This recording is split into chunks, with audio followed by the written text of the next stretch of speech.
Now we start chapter 4, A Truly Beautiful Mind, the second part, page number 48, paragraph 7.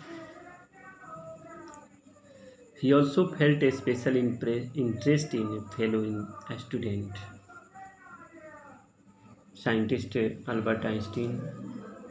वो महसूस करते थे कि स्पेशल इंटरेस्ट वो फील किए एक फेलो स्टूडेंट अपने क्लास साथी में, मेलिवा मैरिक नाम है उसका, whom he found to be a clever creature, जिसको उन्होंने पाया एक चालाक जीव के रूप में पाया, फाउंड टू बी होने का। दिस यंग सर्व, ये युवा Serb, had come to, Serbia की है Mileva, had come to Switzerland, वो स्विट्जरलैंड आई थी।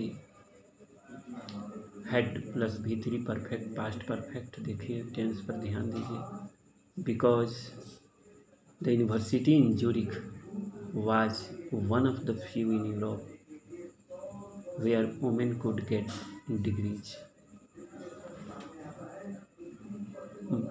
यूरोप के कुछ यूनिवर्सिटियों में से एक ज्यूरिख का यूनिवर्सिटी था जहाँ पर औरतें, वुमेन कुड गेट डिग्री, जहाँ वो डिग्री ले सकती थी लोग। That's why she had come to Switzerland to acquire her higher education, अपने उच्च शिक्षा को प्राप्त करने के लिए आई थी।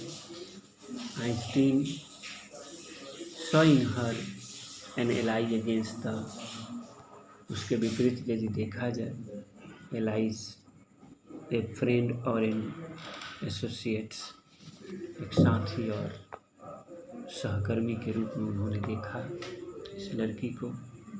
एन एलाई अगेंस्ट ए फिलिस्तीन, फिलिस्तीन ऐसे लोग होते हैं जो जिनको आर्ट, लिटरेचर और म्यूजिक में कोई रुचि नहीं होती है। मीनिंग भी लिखा हुआ है on the right side of the margin. A word use disapprovingly, disapproving अस्वीकार करना, स्वीकृति नहीं देना, नेगेटिव सेंस में आता है, negative. To talk about people who don't like art, literature, music, ऐसे लोगों के बारे में जो कला, साहित्य और म्यूजिक को, संगीत को पसंद नहीं करते हैं, उनको फिलिस्तीन कहा जाता है। इन्वर्टेड कॉमा में है। Those people in family and at university saw her in an ally the Philistine, those people in his family and at university with whom he was constantly at war, जिससे वो हमेशा झगड़ जाते थे। Odd situation at odd not like them, लगातार उनसे विवाद होते रहता था, लेकिन ये कुछ उनको इंटरेस्टिंग लगी। The couple fell in love, ये दोनों जोड़ों को यहाँ लव हो जाता है। Letter survive in which they put their affection into words, पत्र बहुत सारे आज भी सर्वाइव है, एग्जिस्ट करता है, अस्तित्व में है। सर्वाइव का मतलब एग्जिस्टेंस में है। इन विच, जिसमें they put their affection into words, जिसमें वो लोग अपने स्नेह को शब्दों में लिखा है। मिक्सिंग साइंस विथ टेंडरनेस, जिसमें विज्ञान और स्नेह का मिक्सचर है। रोट आइंस्टीन, आइंस्टीन लिखते हैं, how happy and proud I shall be, कितनी खुशी और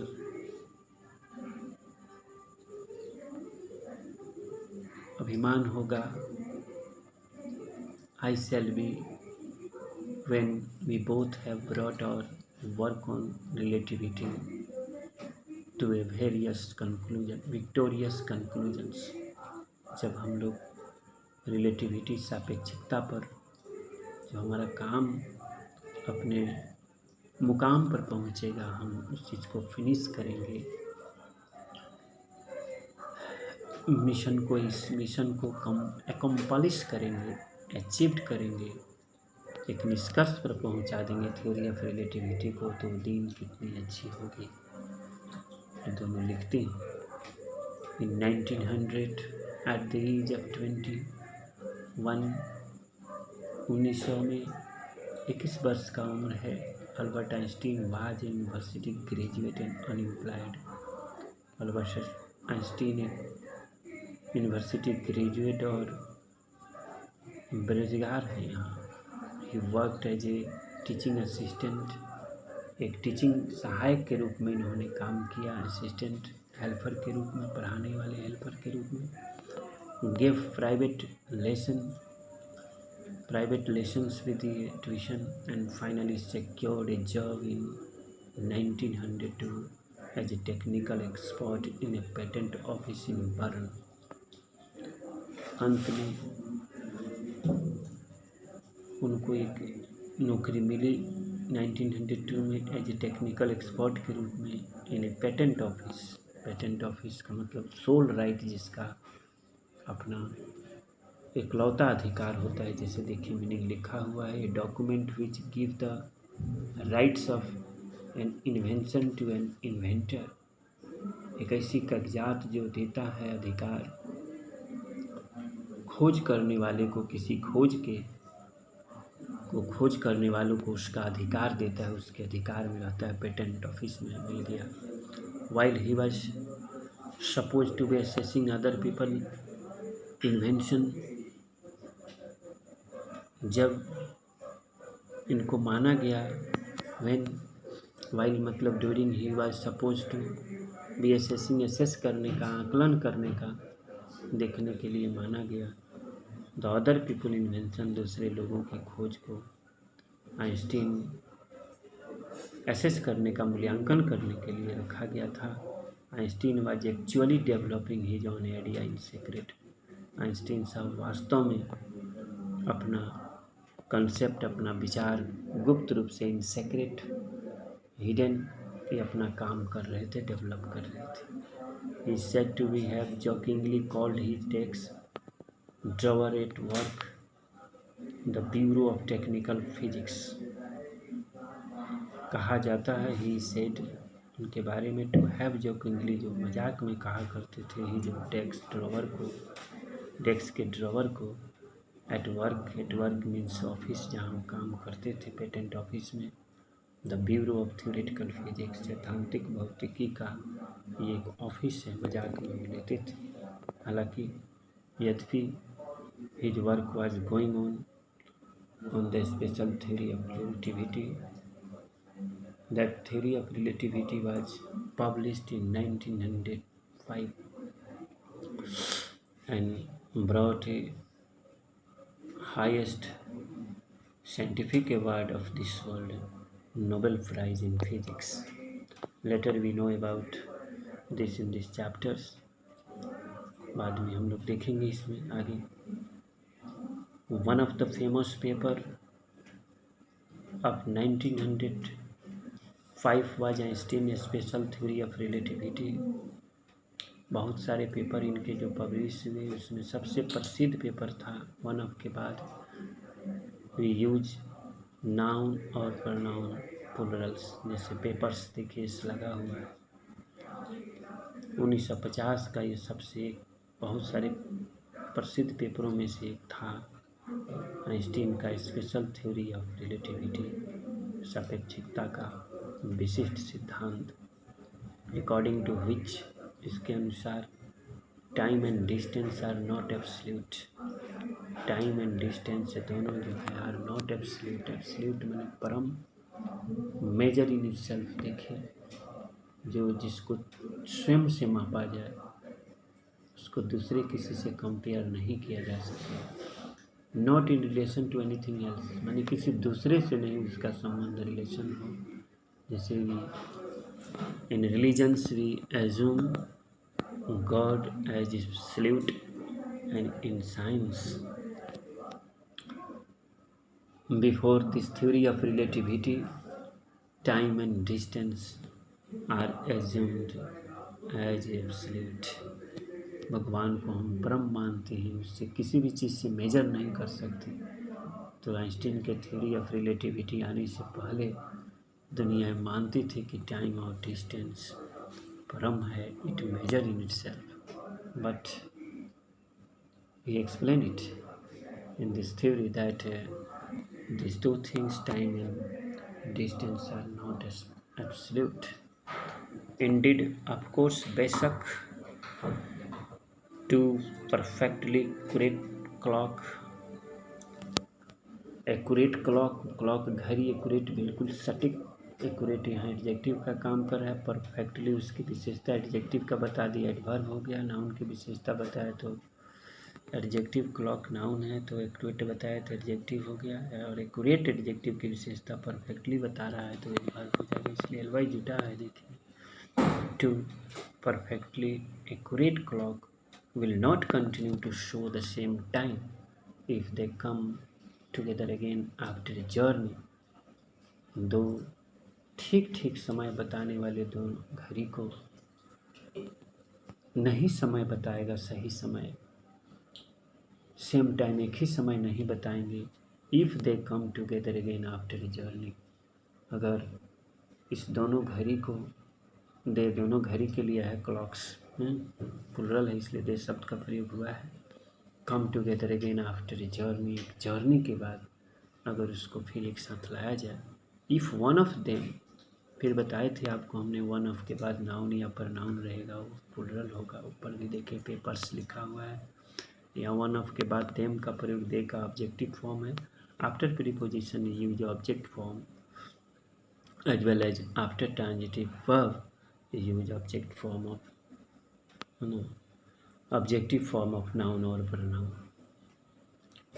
तो one of has been moving very fast relative to the others, अगर एक को दूसरे से फास्ट मूव कर दिया जाए तो दोनों सही घड़ी का कि भी सेम टाइम में दोनों नहीं बता सकते। In this way you can say that time and distance are not absolute, absolute नहीं है। Both are dependent with each other, दो both have the relation with each other. We can see this explanation of given by Albert Einstein.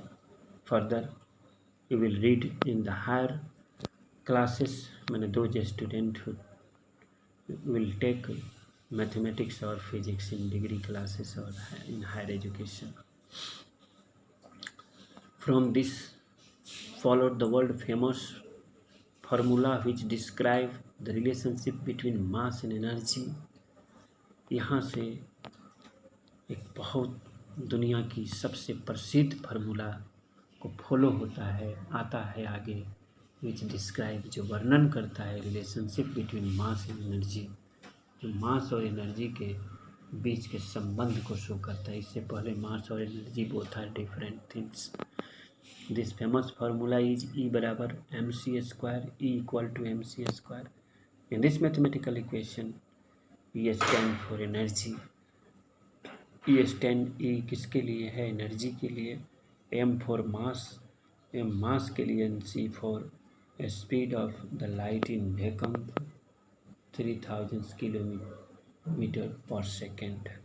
Vacuum में प्रकाश के 3 lakh kilometre पर second की गति को शो कर रहा है। These are the symbol are used in this famous, the world famous formula given by the greatest scientist of 21st century, Albert Einstein.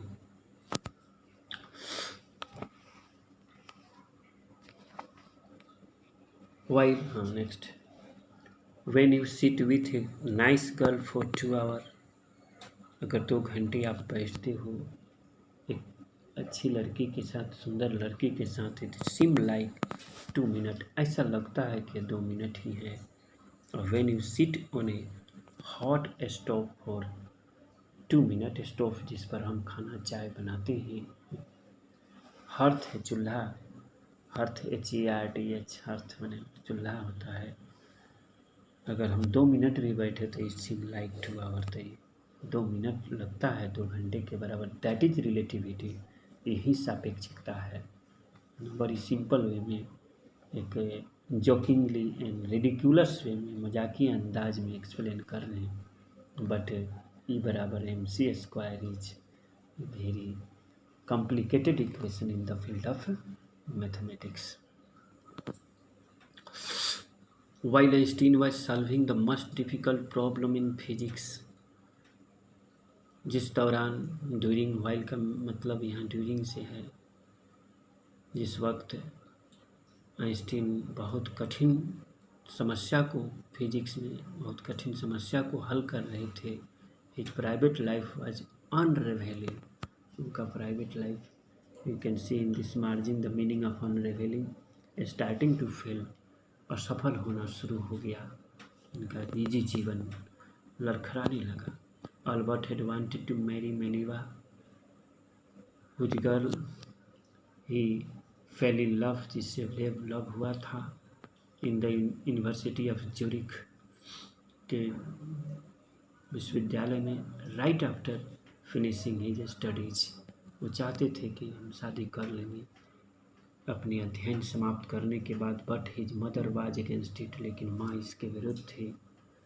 She thought Mileva who was 3 years older than her son was too old for him, वो सोचती थी कि मेलिवा who was 3 years older than her son, Einstein से 3 साल बड़ी थी, was too old for him, too old, ज़रूरत से ज़्यादा उम्र का होना for him, उनके लिए, it is not possible, that's why, you know, she was also bothered by Meliva's intelligence, bothers का मतलब परेशान रहती थी, ओरिड रहती थी, चिंतित रहती थी, बोदर, ओरिड, ट्रबल्ड, उसको परेशानी था बाई मेलिवाज इंटेलिजेंस, मेलिवाज के उसकी इंटेलिजेंस से, बुद्धिमत्ता से, क्योंकि बहुत तेज लड़की थी। See J book like his mother said, उसकी माँ ने कही कि देखो ये लड़की तुम्हारे समान किताब है, हमेशा रीड करते रहती थी। Einstein put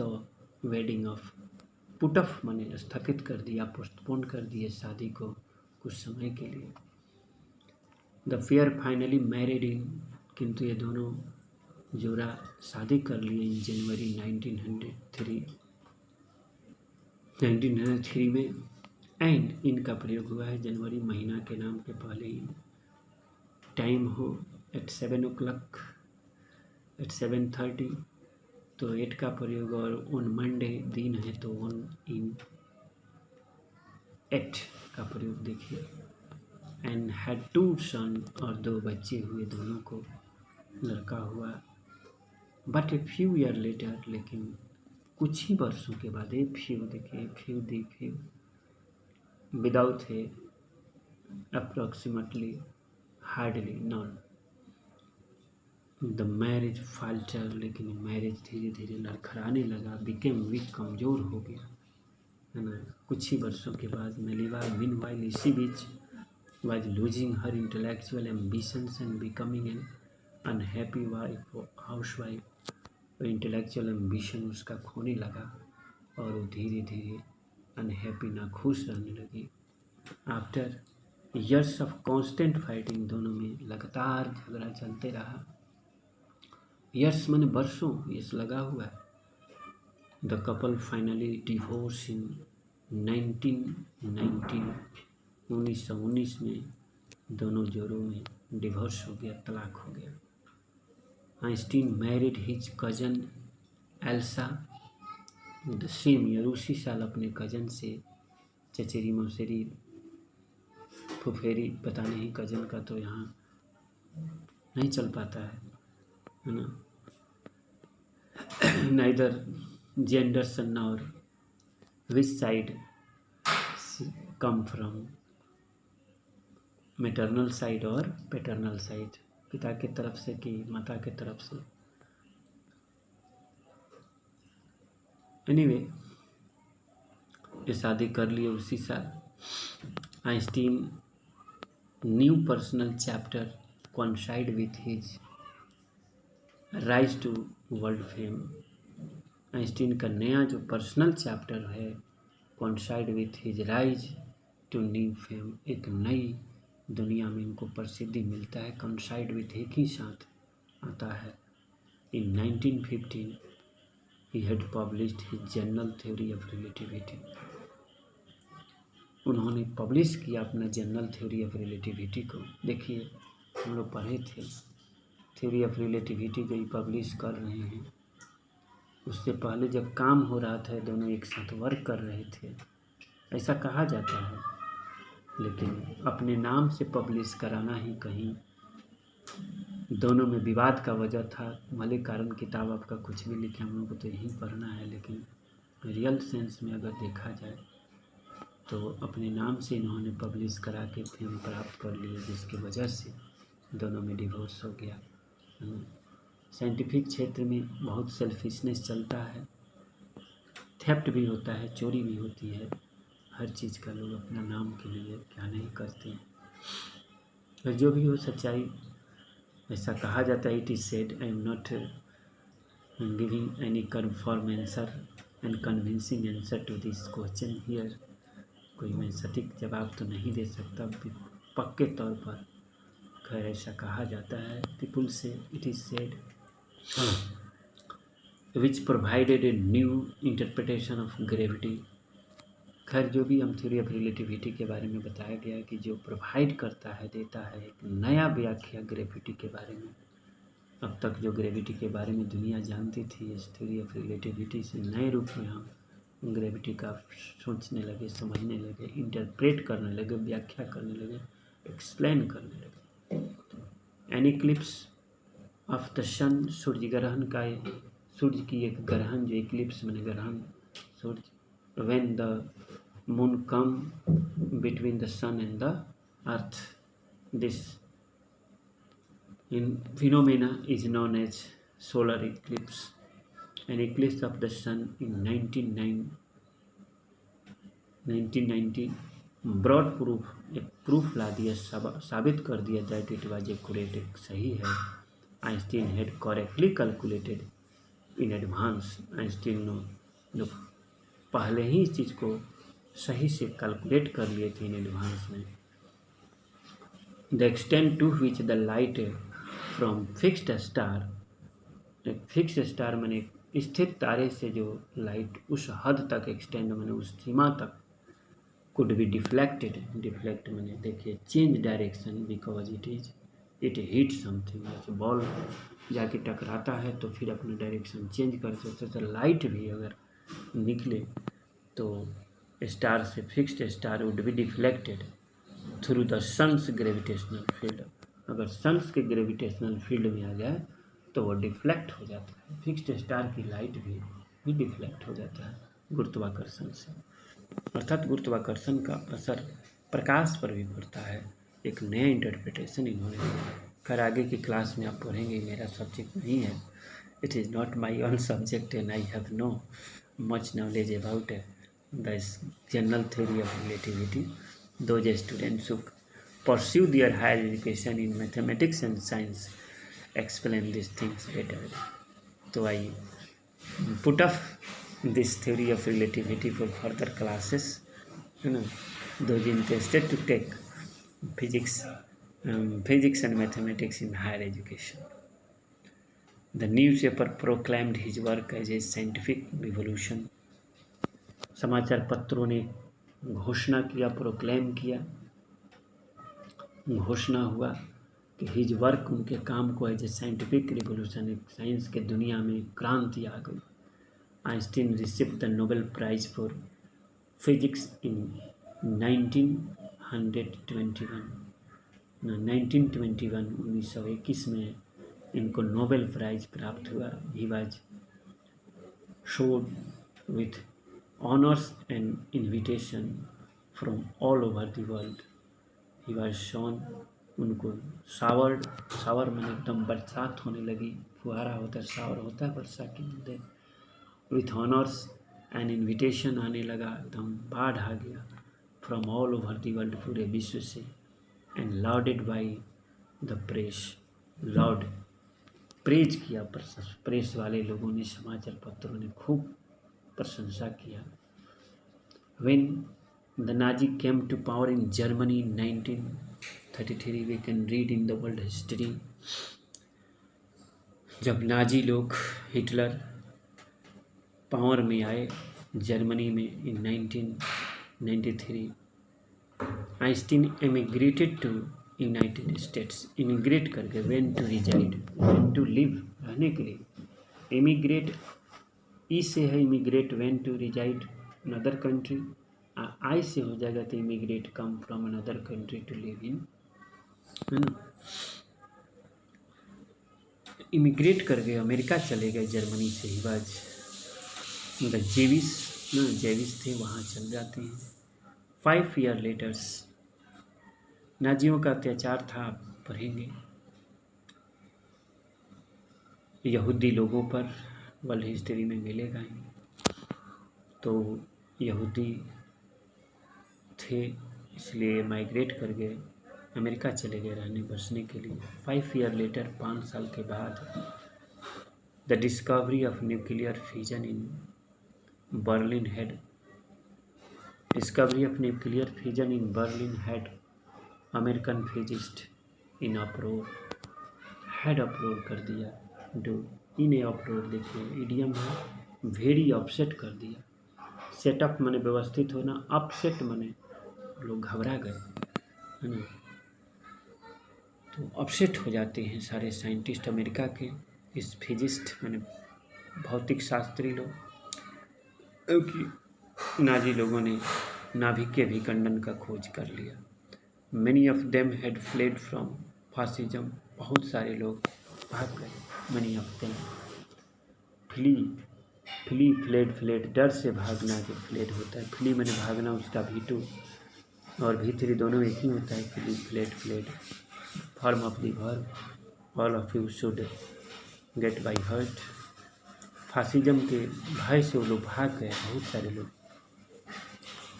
just as scientist had now, जैसा कि साइंटिस्ट ने भी, अल्बर्ट आइंस्टीन ने भी किया। And now they were afraid in Nazi, और इन लोगों को भय हो गया था कि Nazi could build and use atomic bomb, ये नाजी लोग यूज कर सकते हैं और एटॉमिक बम को बना सकते हैं और यूज भी कर सकते हैं।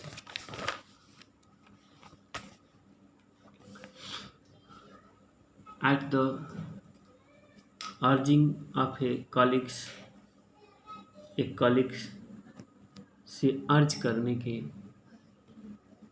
बाद, Einstein wrote at the urging निवेदन करने के बाद, रिक्वेस्ट करने के बाद of a colleagues, Einstein wrote a letter to American president को लेटर लिखे, फ्रैंकलिन डी रूजवेल्ट को, ऑन 22 अगस्त 1933 को, इन विच ही वार्न, उन्होंने चेतावनी दिया, single bomb of this type, इस टाइप का एक ही बम एक्सप्लोडेड, अगर इसको एक्सप्लोड कर दिया जाए, in a part might, in a port might very well destroy their whole port together with some of the surrounding territory, तो पूरे पोर्ट को, बंदरगाह को डिस्ट्रॉय कर देगा, whole port, together with some of the surrounding, उसके कुछ surrounding को भी, आसपास के टेरिटरी को भी, टेरिटरी माने क्षेत्र को भी। His word did fail to have an effect, इनका वर्ड का कोई असर नहीं हुआ, इनके शब्दों का। The American develop the atomic bomb in secret project of their own, अपना एक प्रोजेक्ट में उन लोगों ने एटॉमिक बम गुप्त रूप से बना लिया। And dropped it on Japan cities of Hiroshima and Nagasaki in August 1945 में, अगस्त के महीना, यही जो महीना चल रहा है, कुछ ही दिन पहले हम लोग 9 और 6 अगस्त को हुआ, आज 10 अगस्त है।